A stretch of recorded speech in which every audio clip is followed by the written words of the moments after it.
they don't, scout locally for the talent? I don't know. Because Pasadena's got the platform. It got the platform. It's the money is out here. Everything is here. The resources. But you know what? And I'm not above it all either. You know what I'm saying? And and I'm to blame for some of it. You know what I'm saying? Like when it comes to other artists. You know what I'm saying? I don't necessarily go out of my way to support sometimes too. But that's a mentality we all gotta change. Right. You know what I mean? No doubt. Because it's one voice. And you move better and stronger as a movement than individual. You know what I'm saying? So if it can be a movement, that is dope. Like I have, like me and E. Will, another artist. Shout out E. Will.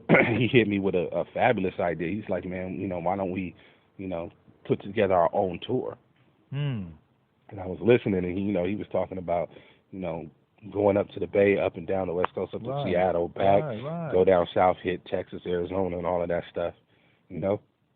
We can grind for a while, build the budget for it, you know what I'm saying? Or if there's an investor in Dina that wants to put the money behind it, that's something that can definitely be, successful. And but he took it to a whole nother level. He's like, man, talking about merchandising and everything. Oh, yeah. So that way when we're on tour, we can all eat, at the same time, like have your shirts out there. That takes capital. Oh, absolutely. And he has the right mindset. Right. You know what I'm saying?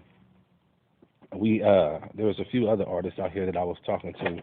We came close to trying to put together kind of like a Woodstock type of thing, like for the artists out here and doing it down at Brookside on the little stage that they got down there. Kind of like spin off of the Yardnic. Spin off, something like that. You know what I'm saying? Because the Yardnic, when it was popping, it was dope. You know what I'm saying? Yeah, I just don't think they converted on that.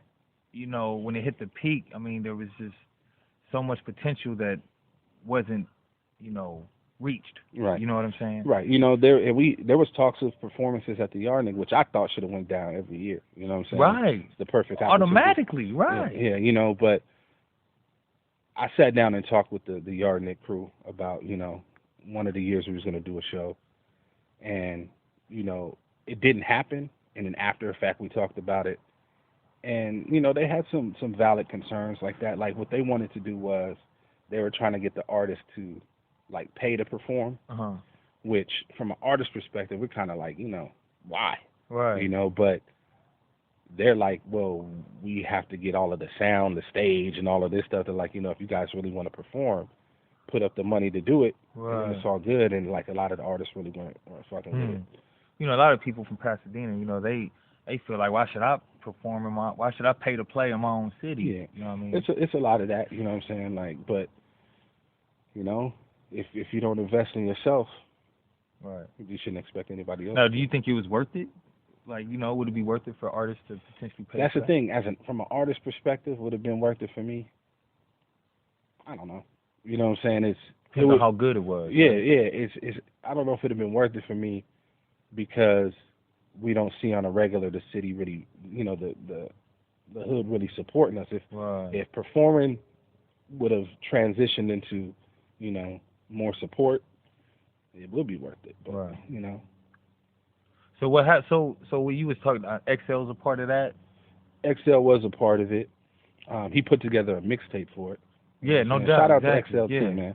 Real talk. I go back with XL too, man, and I'm very proud of what he's doing now with the little funk movement. Absolutely. Monique out there doing her thing. That's my homegirl. He's doing his thing. He's definitely another pioneer from Pasadena. Absolutely. I shot him out too. He put together a mixtape. You know what I'm saying? And yeah, I mean he did it for like 3 of them, right? Yeah, and I thought that the town should have supported it more. Yeah, you know what I'm saying? Because it's like he gave it away. He wasn't really selling it. He was. I mean, I took it upon myself to try to help reserve it. You know what I mean? Like down mixtape status. You know what I mean? Instant download. I thought that it was great. I thought they were great. Yeah, I was a part of one of them. You know what I'm saying? And it was a great idea that he put together. And he's another producer out here that is slept on. I think he has some good music. So I definitely think it should have done more. Yeah.